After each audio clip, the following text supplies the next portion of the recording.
muslim muslimah salat subuh berjamaah di awal waktu di masjid. Teriring doa mudah-mudahan seluruh rangkaian ibadah kita sepanjang malam ini, terkhusus zikir-zikir kita, termasuk apa yang kita lakukan sebagai ikhtiar tadi malam, semuanya sedekah, tahajud, tilawah kita semua hingga pada subuh kali ini juga termasuk ta'lim kita hari ini. Semoga diterima oleh Allah, dicatat sebagai amal soleh bagi kita semuanya, yang insyaallah kelak akan menjadi pembela kita saat kita tak ada yang berikan pembelaan kepada kita kecuali hanyalah amal-amal kita sendiri.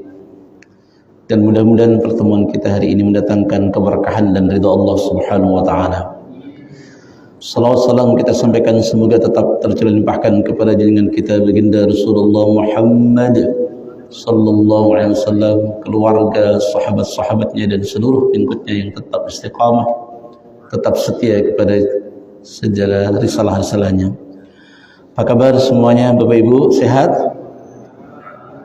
Alhamdulillah, mudah-mudahan tetap disehatkan oleh Allah, tetap dibahagiakan oleh Allah, dan yang lebih penting, ini sering saya ulang-ulang, yakni merasakan karunia Allah, merasakan hadirnya Allah dalam setiap langkah kita. Bahkan para ulama mengatakan dalam setiap tarikan nafasmu, rasakan nikmat Allah, rasakan kehadiran Allah, karena sesungguhnya kita sedang menikmati karunia-Nya, sedang menikmati rahmat-Nya. Qul bi fadlillahi wa bi rahmatihi fabidzalika falyafrahu huwa khairum mimma yajma'un. Katakanlah, dengan karuniaku dan dengan rahmatku, dengan karuniaku dan dengan rahmatku maka bergembiralah. Gembira karena merasakan hadirnya karunia dan rahmat Allah itu lebih baik dibandingkan dengan saat Bapak, Ibu dan saya gembira dengan apa yang sanggup kita kumpulkan secara materi. Kita merasakan alladzina yadhkuruna Allaha qiyaman wa qu'udan wa 'ala junubihim. Mereka orang-orang yang pintar, orang-orang yang cerdas. Dikatakan oleh Allah adalah mereka orang-orang yang selalu ingat kepada Allah dalam seluruh aktivitas kehidupan, berdirinya, duduknya maupun berbaringnya. Karena aktivitas kita tidak akan lepas dari tiga keadaan itu: berdiri, duduk atau terbaring. Maka artinya para ulama mengajarkan kepada kita, dianjurkan kita untuk seluruh aktivitas kita tak lengah dengan merasakan kehadiran Allah. Itulah kenapa Nabi suruh kita memulai sesuatu kegiatan dengan membawa nama Allah, dengan mengucapkan kalimat Bismillahirrahmanirrahim. Di antara yang dimaksud adalah agar supaya kita merasakan semua aktivitas kita ada peran Allah, bukan karena kita, bukan karena diri kita, tapi memang karena izin dari Allah Subhanahu wa taala. Ibu bapak yang dimuliakan oleh Allah Subhanahu wa taala, ternyata senang dengan merasakan itu ada dalam posisi yang luar biasa. Posisi yang indah. Kalau bahasa sastranya, jika engkau ingat aku dalam zikirmu, jika engkau mengingat aku, maka aku tak pernah lepas dari fadhkuruni adzkurkum. Jika engkau ingat aku, maka engkau tak akan pernah jauh dariku, kata Allah. Jadi bergantung kepada kita. Jika engkau mengingatku terus dalam dudukmu, jika engkau mengingat aku dalam berdirimu, jika engkau mengingat aku dalam berbaringmu, maka saat sama aku tak pernah meninggalkan dirimu. Jadi kalau Allah sudah ngomong kayak gitu, kalau Allah tak meninggalkan kita, selesai hidup kita. Artinya semua ditanggung oleh Allah. Allah tidak mungkin ketika Allah mengatakan aku tak akan meninggalkanmu, maka maknanya adalah rahmatnya, berkahnya, semuanya, bahkan bukan hanya dunia sampai akhirat. Aku tak akan meninggalkanmu, aku tak akan membiarkanmu. Kalau sudah seperti itu, nah itulah di antara ciri-ciri para kekasih Allah. Sehingga ketika orang-orang dekat dengan Allah, tak ada kegelisahan. Yang ada adalah kedamaian, yang ada adalah ketenangan. Jika kita dekat dengan Allah, maka yang muncul adalah ketenangan hidup. Problem kehidupan tidak akan menjadi masalah bagi dia, karena baginya adalah masalah ini dari Allah, nanti yang menyelesaikan juga Allah. Maka yang ada adalah kebahagiaan, tak ada duka, tak ada sedih, tak ada ketakutan dalam mengarungi kehidupan ini. Allah tegaskan, ala inna awliya Allahi la khawfun alaihim wa lahum yahzanun. Ketahuilah bahwa mereka kekasih-kekasih Allah, para aulia kekasih Allah, yang mereka tak akan lepas lengah dari zikir kepada Allah, hatinya terus penuh dengan Allah. Kata Allah, orang-orang kelompok begini, la khaufun alaihim wa lahum yahzanun, tak ada baginya ketakutan dalam hidup. Problem hidup seperti apapun tak membuat ia takut, tak akan membuat ia jauh. Yang ada adalah ketenangan, yang ada adalah kebahagiaan. Walaupun boleh jadi apa yang Allah berikan kepada dirinya sesuatu yang tidak menyenangkan. Itu tema khutbah saya kemarin. Bagaimana sikap kita menghadapi musibah. Di antara sikap yang musibah yang tunjukkan oleh Rasulullah adalah ada orang yang menerima musibah itu dengan marah, ada yang dengan sabar, ada yang dengan ridha, tapi puncaknya adalah bersyukur kepada Allah. Ini yang keren. Ketika kita mendapatkan sesuatu dari Allah, tapi yang paling penting adalah memaknai dan memahami bahwa semua yang Allah berikan dalam kehidupan kita, apapun bentuknya, karena bentuk yang Allah berikan kepada kita pasti dua. Wadablukum bisyarri wal khair fitnah. Aku akan mengujimu dengan sesuatu yang enak dan yang enggak enak. Pasti kita akan menghadapi itu. Tapi mereka orang-orang yang tahu, orang-orang yang harus memasukkan dalam diri kita, apapun yang Allah berikan kepada kita, bentuknya apapun, sesuatu yang menyenangkan atau sesuatu yang tidak menyenangkan, harus yakin bahwa pasti maksudnya baik untuk kita. Tak ada yang tidak baik, karena di tangan Allah semua adalah kebaikan. Dan ini yang kita mencoba hari ini, mengulik singkatlah sedikit tentang perjalanan Rasulullah dalam hijrahnya, yang kita peringati hari ini atau nanti malam atau besok. Karena ternyata ada yang NU misalnya tadi malam dirilis, sampaikan Ustaz Ahid kepada saya, ternyata banyak. Saya buka juga di blog di YouTube, ternyata NU mengatakan tahun barunya tanggal 1-nya masih besok. Tapi kalau penanggal kita enggak apa-apalah. Alhamdulillah enggak terkait langsung dengan ibadah, sehingga enggak ribut. Tapi kalau terkait dengan ibadah kan ribut. Puasa atau lebaran misalnya, atau kurban misalnya. Tapi enggak apa-apalah. Jadi alhamdulillah. Jadi Nabi Muhammad, tentu apapun sejarah Nabi itu adalah sebuah contoh keteladanan yang dahsyat, yang luar biasa. Ketika Rasulullah hijrah ke Madinah, tentu bukanlah hijrah yang pertama. Sebelumnya beliau pernah hijrah ke tempat yang sangat luar biasa, diinginkan oleh Nabi untuk mendapatkan sambutan baik, tapi ternyata mendapatkan penolakan dahsyat. yakni ketika beliau hijrah ke Taif, ditemani anak muda namanya Usamah bin Zaid bin Harisah. harapan beliau ketika hijrah, beliau akan diterima oleh penduduk Taif dengan senang. Tapi ternyata tidak.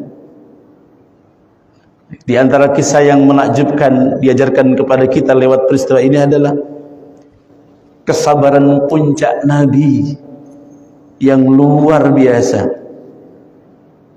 Level Nabi tentu saja level kekasih Allah, betul-betul menunjukkan kepada kita semuanya bagaimana Nabi mengajarkan. Tentu Allah mengajarkan kepada umat Nabi Muhammad bagaimana sosok manusia agung ini, manusia mulia ini diuji oleh Allah dengan penerimaan yang amat sangat buruk. Kita tak pernah membayangkan bagaimana manusia mulia ini masuk ke kampung itu kemudian disambut dengan lemparan batu, lemparan kotoran, caci makian, hinaan yang luar biasa. Lari terbirit-birit laksana maling, ketahuan. Masya Allah, ngeri gitu. Sampai kemudian beliau dalam tanda kutip bersembunyilah atau berlindung di bawah pohon. Lalu dia bilang dengan, boleh jadi sebagai manusia sebagai sebuah peristiwa kepahitan. Saya ulangi, sebagai perjalanan hidup seorang manusia biasa, tentu saja ini sebagai sebuah kepahitan. Tapi yang diajarkan Nabi, ya Allah, aku tak peduli dengan apa yang mereka lakukan untukku, ya Allah. Caci makian, hinaan, lemparan kotoran, batu, bahkan darah mengucur dalam tubuhku. Aku tak peduli dengan apa yang mereka lakukan kepadaku, ya Allah, selama Engkau tidak meninggalkanku, ya Allah. Selama Engkau tidak meninggalkanku, ya Allah, maka kecil bagiku semua yang lain. Hinaan, caci makian, sakit yang dialamatkan kepada kehidupannya, bahkan bukan hanya psikis tapi fisik Nabi terancam. Bahkan konon dalam riwayat yang lain, hingga malaikat yang konon tidak punya amarah pun tak tega melihat Nabi, hingga menawarkan kepada Rasulullah untuk akan menghancurkan Taif itu dengan menimpakan bukit yang di Taif itu. Kita semua tahu sejarah ini, bagaimana Nabi kemudian menolaknya. Jangan, jika engkau timpakan bukit itu ke mereka, maka tak akan ada lagi yang menyembah Allah di bumi Taif ini. Aku masih ingin kalau hari ini bapaknya tidak menyembah Allah, akan ada anaknya, akan ada cucunya. Apalah jadinya kalau Taif kemudian dihancurkan dengan bukit itu? Akan seperti kaum-kaum Nabi terdahulu, hilang, tak ada sejarah lagi Taif. Yang ada adalah dulu pernah ada orang zalim di sini kemudian dihancurkan oleh Allah, tapi tidak untuk umat Nabi Muhammad SAW. Sampai kemudian dengan suaranya yang bergelegar dalam hatinya dikatakan, Allahumma hdi qaumi fa innahum la ya'lamun. Ya Allah, berikan petunjuk kepada kaumku itu. Dia menolakku bukan karena ia tak suka kepadaku, dia menolak ajaranku bukan karena ia tak peduli denganku, tapi ia belum tahu, ya Allah. Coba dalam konteks dakwah kepada kita, kepada orang lain, bisa kita terapkan ini. Boleh jadi orang tidak mau dengan kita karena ia belum dibuka hatinya oleh Allah. Mungkin ada orang menunjukkan ketidaksukaan dengan kita. Kenapa? Karena memang belum tahu.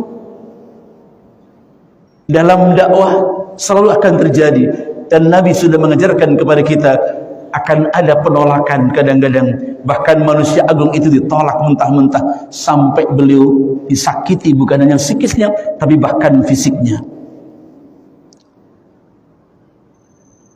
Tapi kalimat yang menarik tadi, asal engkau tidak meninggalkanku, ya Allah, asalkan engkau tidak meninggalkanku, ya Allah, aku tak peduli dengan yang lain. Fadhkuruni adzkurkum. Engkau ingat aku tak akan meninggalkanmu. Ketika Taif, kemudian lalu singkatnya kemudian 622 Masehi, Nabi SAW diperintahkan oleh Allah untuk hijrah. Setelah 1,5 tahun sebelumnya peristiwa Isra dan Mi'raj. Karena ini tetap para sejarawan menghubungkan dua peristiwa ini. Dua-duanya merupakan filter akidah. Peristiwa Isra Mi'raj menguji kaum Islam di Mekah tentang bagaimana mereka menerima peristiwa itu. Maka kata para ulama, para sejarah mengatakan terbagi menjadi 3 kelompok saat menerima Isra dan Mi'raj. Yang pertama, kelompok semakin kuat keimanannya seperti Sayyidina Abu Bakar As-Siddiq dan yang lainnya. Semakin kuat dengan peristiwa itu, semakin mengukuhkan akidahnya. Yang kedua, kelompok yang ragu. Wah, benar enggak ini Muhammad ini? Masa iya dia bilang dalam separuh malam saja sudah pergi ke Palestina Al-Aqsa, kemudian balik lagi subuh, sebelum subuh bahkan sudah sampai ke Mekah? Ragu. Kelompok yang ketiga, kelompok yang kemudian murtad, keluar dari Islam. Ini sudah menjadi ujian. 1,5 tahun berikutnya diuji dengan harus pindah, tak bawa apa-apa. Jadi Bapak Ibu sekalian, sahabat-sahabat Nabi pindah hijrah dari Mekah ke Madinah tidak membawa gerobak yang isinya harta, tidak. Hanya dengan baju yang ada dalam tubuhnya saja. Tak bawa apa-apa dia. Diperintahkan. Maka dalam Quran jelas dikatakan bahwa mereka orang-orang yang hijrah itu sandarannya adalah iman. Iman betul, yakin kepada Allah, yakin kepada Rasulullah SAW. Mereka meninggalkan semua kemewahan, kedudukan, posisi yang tinggi di Mekah. Lepaskan semua kedudukan, jabatan, kekayaan, semua tinggalkan.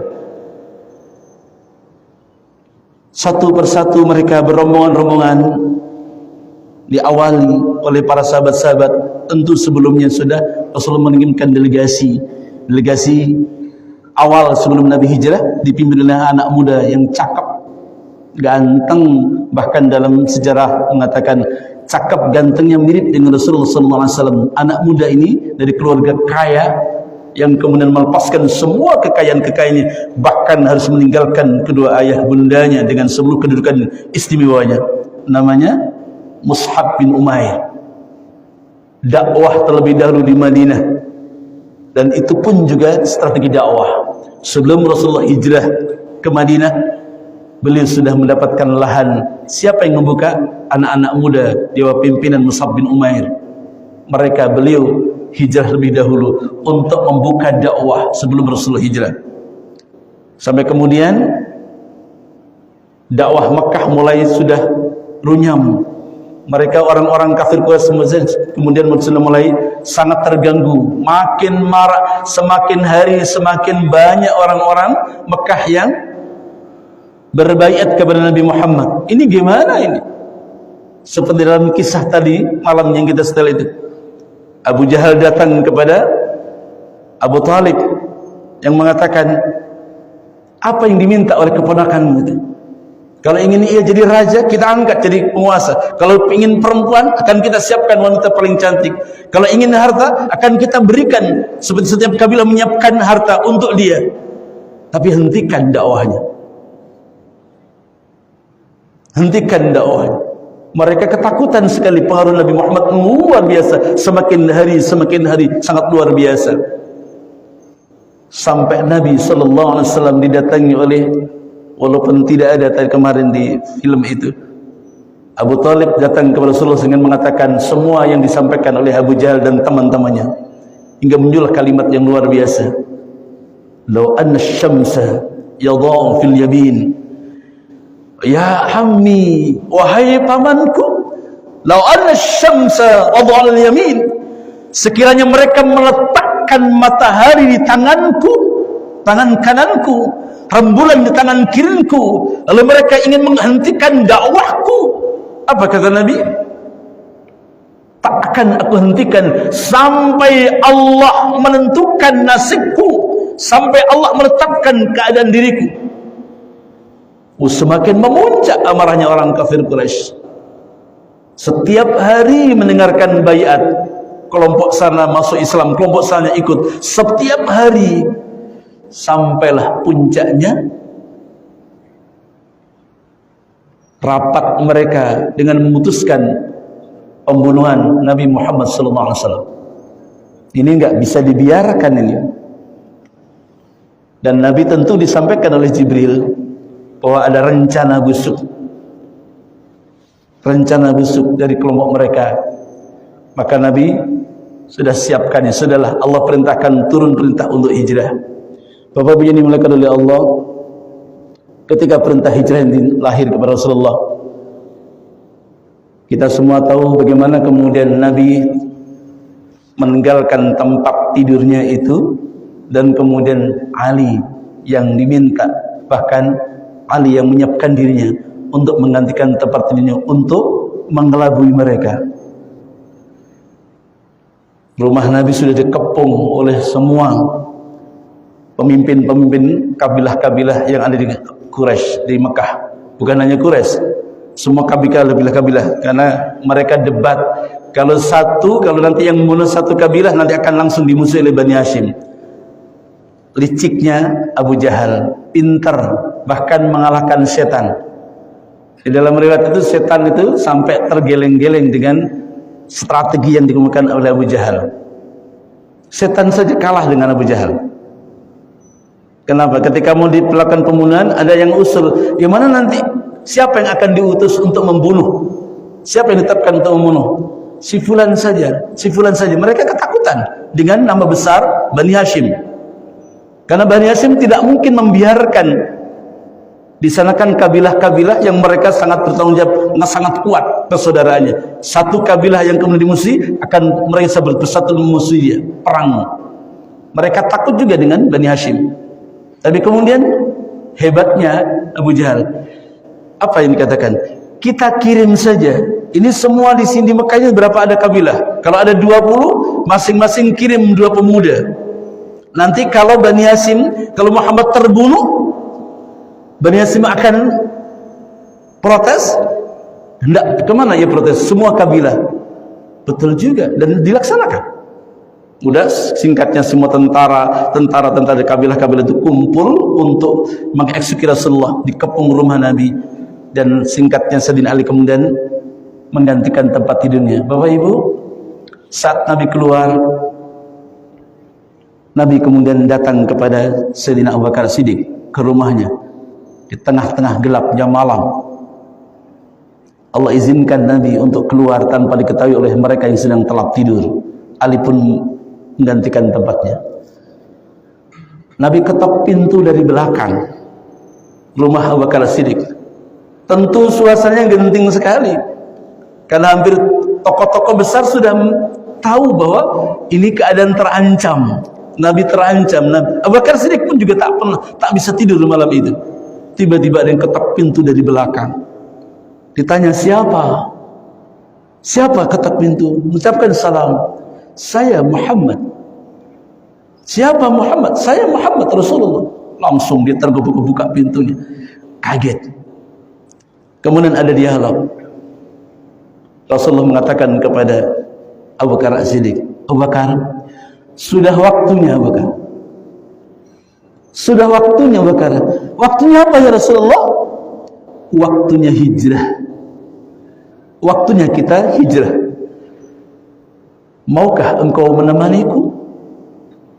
Engkau diminta untuk menemaniku. Abu Bakar tahu persis menemani perjalanan Rasulullah hijrah dari Mekah ke Madinah, resikonya nyawa. Resikonya mati. Kepala Nabi dihargakan 100 ekor unta merah.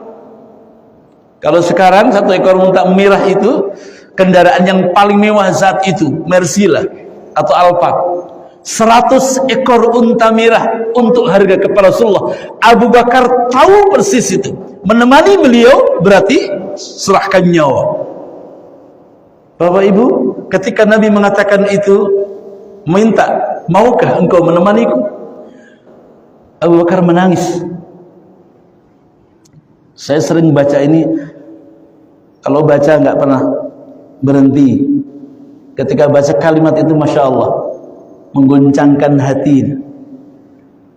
Abu Bakar menangis ketika mendengar Nabi berkata seperti itu. Abu Bakar, engkau takut untuk menemaniku? Apa kata Abu Bakar? Tidak ya Rasulullah, demi Allah, tangisanku adalah tangisan bahagia ketika engkau mengatakan bahwa Allah memintaku untuk menemanimu. Bukan ketakutan akan kematian, walaupun secara manusiawi tentu ada, tapi iman Abu Bakar melampaui semuanya. Bukan karena engkau mengajakku lalu aku takut akan kematian, tidak. Justru mengkhawatirkan dirimu ya Rasulullah. Aku bersyukur karena Allah telah memintaku untuk menemanimu. Berangkatlah singkatnya Abu Bakar As-Siddiq dengan Rasulullah berdua menyelinap masuk ganggang agar supaya tidak ketahui waktu malam. Beliau agak ke utara sebentar, bersembunyi di Gua Thur. Pada saat di Gua Thur, namanya sudah Nabi itu sudah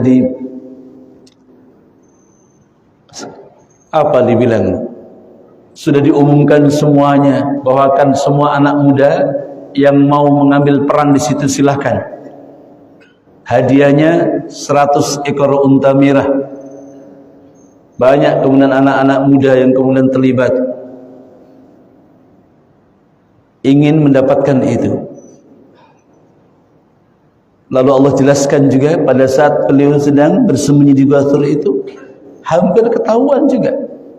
Maka Bapak Ibu, ada kisah ketika Nabi jalan, siapa yang dijadikan oleh Rasulullah sebagai petunjuk? Dia tanya, siapa yang tahu tentang lokasi yang paling tahu tentang lokasi ini? Ditunjuklah nama orang kafir, namanya Abdullah bin Uraikid. Abdullah bin Uraikid ini seorang kafir, belum Islam, tapi jujur dia. Diminta oleh Rasulullah untuk memberikan petunjuk jalan untuk menuju Madinah, tapi yang paling cepat, yang paling dekat, tapi sekaligus bisa mengelabui orang-orang itu, orang-orang yang mengejar dirinya, karena sudah disayembarakan. Abdullah bin Uraikid memberikan petunjuk. Kemudian diminta oleh beberapa sahabat yang punya domba-domba. Abdullah bin Uraikid punya itu juga. Kemudian jalan Nabi itu ditutupin. Bahkan konon termasuk juga, kenapa Bapak Ibu misalnya kalau haji atau umroh, di sana ada burung-burung yang menemani kita. Kadang-kadang kita memberikan makanan, senang sekali. Satu riwayat mengatakan burung pun juga terlibat untuk menyelamatkan Nabi ketika orang-orang kafir melihat di sana ada sarang, padahal Nabi sedang bersembunyi di situ. Ada sarang burung, lalu mereka mengatakan nggak mungkin ada orang masuk di sini. Masa kalau orang masuk pasti nggak ada sarang burung. Disitulah kenapa burung merpati atau apalah namanya itu disayangi, dibiarkan, bahkan kita berikan pakan luar biasa. Domba-domba itu menutupi jejak kaki Rasulullah, padang pasir, Pak. Jadi kalau ketahuan jejaknya, maka domba-domba itu menutupinya. Maka kalau kita lihat di Mekah, di Madinah kan banyak domba-domba yang sampai ke gunung-gunung itu. Itu salah satu di antara sejarahnya. Dan ada juga peristiwa yang menakutkan juga di situ, sisi kemanusiaan, Bapak Ibu sekalian. Abu Bakar dengan Rasulullah di Gua Thur itu, andai dalam riwayat, andaikan mereka itu melihat saja, karena guanya nggak seperti gua di Indonesia, kalau ada lorong-lorong, tidak. Bapak Ibu, kalau yang sudah naik ke Gua Hira, ke Jabal Nur itu, tentu lihat. Saya mungkin 2 atau 3 kali sudah, alhamdulillah, sudah ke sana lewat Haji Syarifuddin 2 kali, SSQ, kemudian 1 tempat lagi, kalau nggak 2-3 kali. Kan sempit gitu, modelnya seperti itu kira-kira. Jadi kalau dilihat, tapi qadarullah, orang-orang kafir itu ketika melihat, yang dilihat adalah sarang tadi, sehingga tidak. Abu Bakar As-Siddiq sudah ketakutan luar biasa, manusiawi di sini. Allah tegaskan itu dalam surah At-Taubah itu.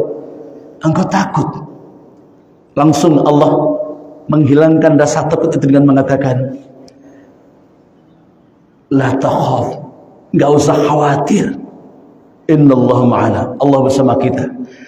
Kalimat Abu Bakar, jangan takut, jangan khawatir, jangan sedih, innallaha ma'an, sesungguhnya Allah bersama kita. Langsung Allah itu memberikan penyejuk hatinya kepada Sayyidina Abu Bakar Siddiq, tenang sekali. Itu pun kemudian nanti dijadikan sebagai bahan oleh para mubalik, para pendakwah, bagaimana bisa memberikan ketenangan kepada orang. Ketika kalimat Allah yang menguasai diri, maka yang muncul adalah la khaufun alaihim wa lahum yahzanun. Yakin. Abu Bakar diberikan keyakinan oleh Allah Subhanahu wa taala sehingga rasa takutnya dihilangkan oleh Allah. Dihilangkan oleh Allah Subhanahu wa taala. Singkatnya selamat sampai berdua ke Madinah. Disambutlah kalimat yang masyhur. Tadi malam saya tanyakan kepada anak kita, nggak tahu mungkin malu, ya saya berprasangka baik, bukan tidak tahu tapi mungkin malu menjawab kalimat sambutan mereka itu yang kita masyhur sekali.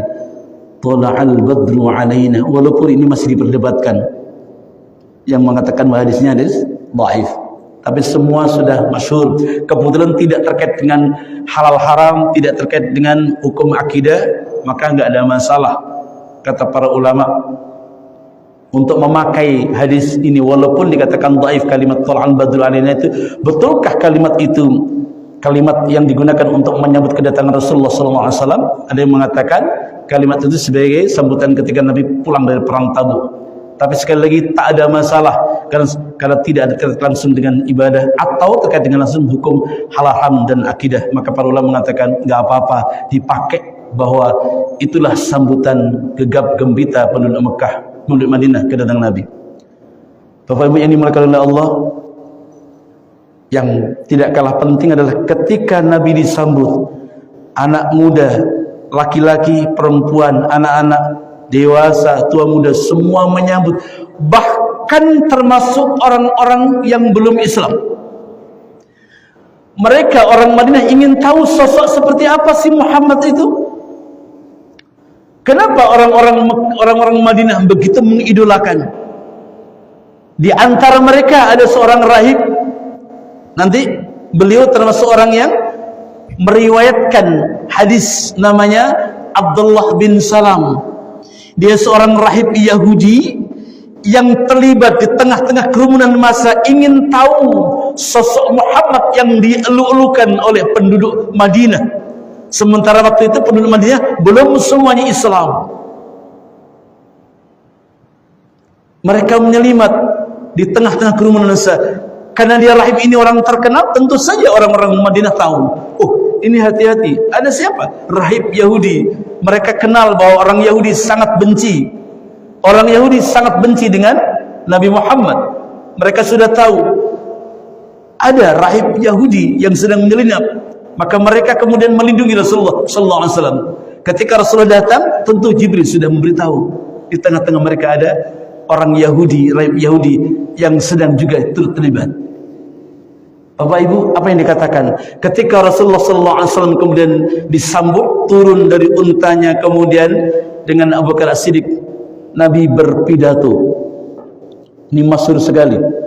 Pidato Nabi yang kemudian oleh para sejarah dikatakan, disitulah pertama kali Nabi menyampaikan pidatonya dengan 4 perintah. Sebagian ulama mengatakan 4 perintah harian pertama Rasulullah ketika baru tiba di Madinah, disaksikan oleh rahib Yahudi Abdullah bin Salam. Dalam riwayat Imam Muslim, nanti di antara sanad hadis ini adalah Abdullah bin Salam. Pada saat dia menyaksikan dan menyaksikan wajah Nabi, lalu mendengarkan ucapan Rasulullah SAW, rahib Yahudi itu gemetar. Ternyata dia termasuk di antara rahib yang sedang menunggu berita dari Tauratnya. Benarkah Muhammad yang sekarang akan datang itu ciri-cirinya seperti yang ada dalam Taurat yang setiap hari dia baca? ketika menyaksikan sosok wajah Rasulullah SAW dan pertama kali melihat ucapan yang keluar dari mulut indah Nabi, apa perkataan Abdullah bin Salam? Awwalu anzuru ila wajhun laysal kadhib wa awwalu anzuru ila man taqul laysa taqul illa al-haqq. Kata Abdullah bin Salam, baru pertama kali ini aku melihat wajah seseorang yang tidak ada sedikit pun guratan kebohongan, tak ada bohongan dalam wajahnya. Dan baru kali ini aku melihat wajah seseorang, melihat seseorang yang tidak mengucapkan satu kalimat pun kecuali kalimat kebenaran. Bapak Ibu, sejak itulah kemudian muncul yang kemudian sekarang berkembang ilmu, apa namanya itu? Pengetahuan yang bisa melihat rupa wajah orang.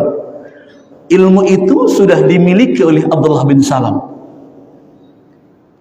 Yang dikembangkan di kepolisian, melihat orang jujur atau tidak. Abdullah bin Salam sudah tahu ilmunya.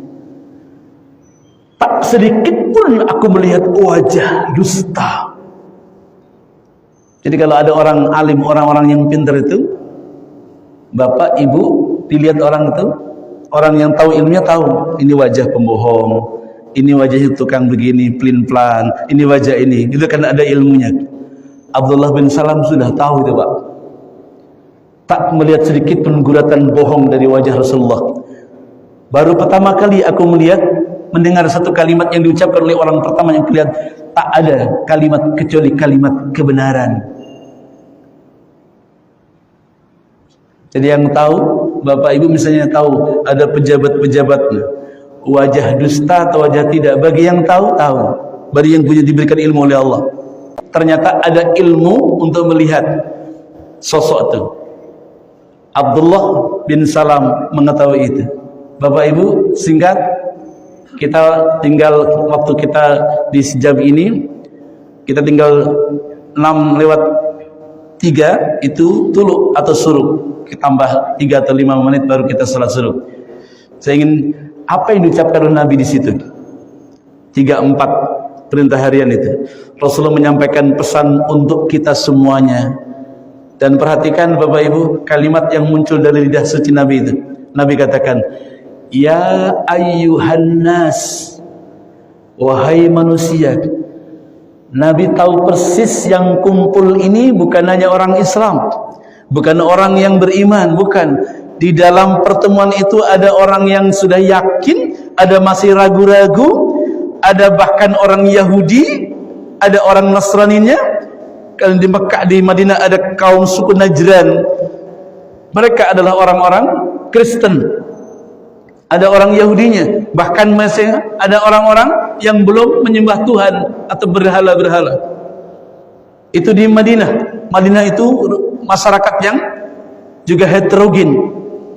Maka Nabi mengucapkan kalimat, ya ayyuhan nas, wahai manusia. Ada juga yang mereka mengkhawatirkan kedatangan Nabi. Nabi datang, mereka khawatir. Khawatir tentang apa? Pengaruhnya. Mereka yang punya kedudukan yang tinggi takut pengaruhnya dikalahkan Rasulullah. Dan terbukti nanti muncul tokoh nama seorang munafikun, namanya Abdullah bin Ubay bin Salul. Dia sudah ketakutan dan terbukti nanti akan jadi pemimpin orang-orang munafik. Nabi sampaikan kepada semuanya seakan meredam, enggak usah khawatir saudaraku, aku datang ke Madinah bukan untuk merampas tanahmu, bukan untuk merasakan kedudukanmu, bukan untuk mengambil rumah-rumahmu, tidak. Aku datang satu, afsus salam, aku ingin menyebarkan kedamaian. Perintah Nabi, sebarkan wahai umatku, wahai orang-orang yang sudah berbait kepadaku, aku hadir, kalian hadir dimanapun, tugas kalian adalah sebarkan kedamaian, sebarkan salam, keselamatan. Maka lihat surat yang dikirim oleh Rasulullah kepada Heraklius, Maukikus tadi malam di film itu. Semua isinya, aku adalah utusan Allah datang kepadamu untuk menawarkan keselamatan dunia dan akhirat. menyelamatkan. Berimanlah kepadaku, aku Rasulullah menawarkan, aku datang untuk menyelamatkan kalian. Sama, afsus salam, sebarkan keselamatan, perintah Nabi, bukan untuk merampas hak, bukan untuk menguasai, tidak. Satu. Yang kedua, Nabi kemudian mengatakan, wasilur rahim, hubungkan kasih sayang. Maka Bapak Ibu, tugas pertama yang dilakukan Rasulullah sallallahu alaihi wasallam dalam konteks masyarakat adalah beliau mempersaudarakan antara kaum Bani Al-Muhajirin dan Ansar. Mereka dipersaudarakan oleh Rasulullah. Wasilur rahim, hubungkan kasih sayang, cinta dan kasih sayang. Bukan permusuhan yang aku minta di sini, bukan caci makian, bukan apa-apa, tapi aku datang untuk menghubungkan cinta dan kasih sayang. Perintah Nabi untuk kita semuanya. Maka kita disuruh ketemu siapa apa saja, assalamualaikum. Setelah salam, maka muncullah kasih sayang. Hubungkan cinta itu kepada sesama. Hingga Rasulullah SAW dalam banyak riwayat mengatakan, siapa yang memutuskan silaturahim, haram baginya surga. La yadkhulunal jannah man qati'ar rahim. Tak akan masuk surga orang yang memutuskan silaturahim. Itu menunjukkan betapa pentingnya silaturahim, betapa kuatnya Nabi. Dan Nabi letakkan hari pertama kali pesan Nabi adalah silaturahim. Kenapa? Nabi tahu bahwa salah satu di antara yang kurang bagi kita umat Islam sampai hari ini adalah silaturahim. Kita mudah, kita rapuh. Berarti menunjukkan seriusnya Nabi di situ. Kita umat Islam seringkali pecah dalam cinta. Lihat kita. Dan itu kalau mau dibilang, ya memang sunatullahnya kayak gitu. Maka kenapa kita disuruh terus menghubungkan silaturahim? Dalam ayat-ayat Quran itu juga perintah Nabi tentang silaturahim itu dahsyat sekali. Ayat silaturahim. Dan itu ujian sekaligus. Karena justru ternyata yang banyak memutuskan silaturahim itu bukan orang lain, tapi siapa? Keluarga. Sering berantem kan, kakak, adik, ponakan, paman. Itu pesan. Dan gak usah heran Bapak Ibu sekalian, ada berantem keluarga, gak usah heran. Memang seperti itu sunatullahnya. Sunatullahnya seperti itu. Disitulah peran pentingnya silaturahim itu. Menghubungkan. Pak Quraisyab misalnya dalam menafsirkan silaturahim mengatakan, apa yang dimaksud silaturahim itu? Menghubungkan yang terputus, mencairkan yang beku. Kalau yang baik-baik kayak kita ini bukan silaturahim, kata beliau namanya ya ukhuwah, persaudaraan. Tapi silaturahim kalau ada yang satru, ada yang marah-marahan, ini itu. Jadi dua. Sekali lagi, nggak usah heran, nggak usah kaget. Orang yang paling keras memusuhi Nabi juga keluarga Nabi. Maka Nabi ingatkan kepada kita semuanya, silaturahim, hubungkan cinta. Hubungan kita, bapak, ibu kita semua di Masjid At-Taqwa ini juga harus karena cinta kepada Allah. Orientasi kita ke masjid ini juga karena cinta kita kepada Allah. Sama kumpul berjamaah, ketemu. Ya, karena Nabi itu selalu bertanya dalam hatinya tuh ke umat. Ada teman kita yang mungkin lama enggak ke masjid, kita tanya, kenapa dia? Kenapa dia? Itu silaturahim. Yang ada cinta, kebersamaan cinta kepada Allah dan Rasulullah. Nabi bangun itu. Yang ketiga, yang ketiga adalah wa'at'imul ji'an, berikan makan kepada orang yang sedang lapar. Berarti mengajarkan kepada kita solidaritas. Dari masjid kita diajarkan oleh Allah, oleh Rasulullah SAW. Kepedulian. Sudah mulai banyak masjid-masjid yang menunjukkan kepedulian kepada masyarakat. Beberapa masjid yang sudah viral itu luar biasa. Ada yang susah datang ke masjid, aman. Ya, ada orang sulit datang ke masjid, selesai. Jadi lewat bangunan masjid. Kenapa masjid? Nabi pun mengajarkan. Pertama kali Nabi hijrah yang dibangun bukan istana Nabi, bukan kantornya Nabi, tidak. Yang dibangun adalah masjid, Masjid Quba.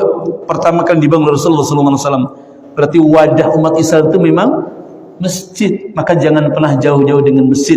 Bahkan Allah Subhanahu wa taala menegaskan, standar iman kita itu adalah kecintaan kita kepada masjid.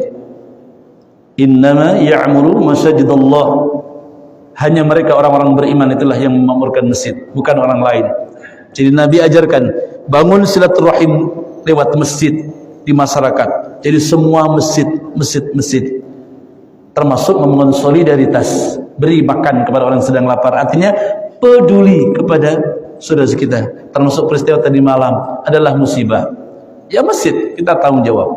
Bagus itu. Alhamdulillah. Saya malah nggak tahu ternyata yang bawa kita yakin. Anak yang ya udah itu sudah keren, luar biasa. Jadi kita tetap punya tanggung jawab untuk menyelesaikan karena memang dia datang juga untuk kita. Kalau ada musibah itu sudah pas sekali itu. Dan yang terakhir, nah ini agak berat. Pesan yang keempat yang terakhir adalah wasallul lail wan nasu niyam. Salat malam ketika kebanyakan orang sedang terlap tidur.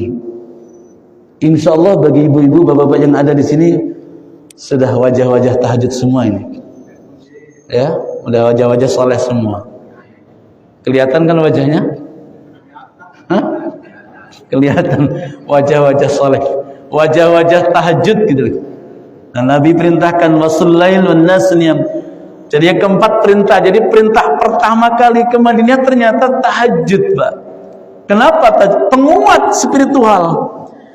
Ada masalah kita untuk menyebarkan salam, ada masalah menyebarkan kasih sayang, untuk memberikan solidaritas. Di situ ada ujian-ujian yang dahsyat sekali.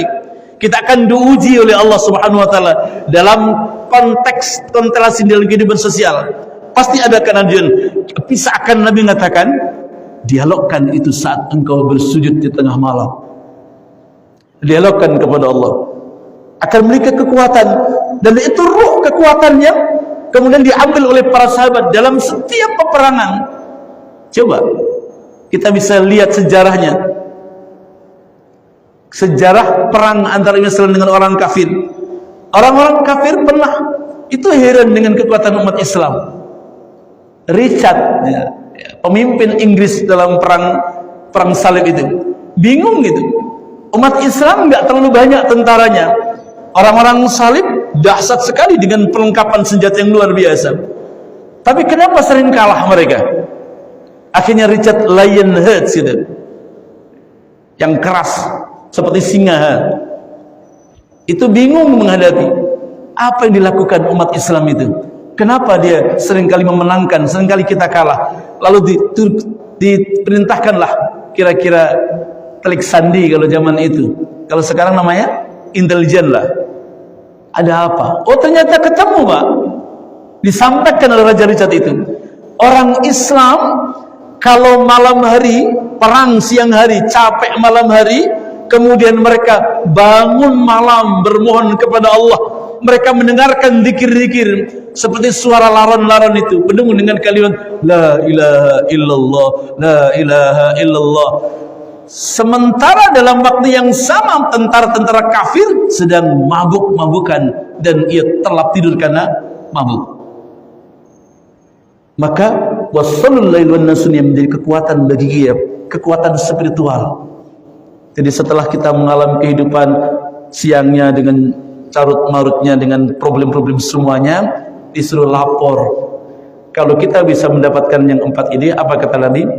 Dakhul jannah, insyaallah masuk surga.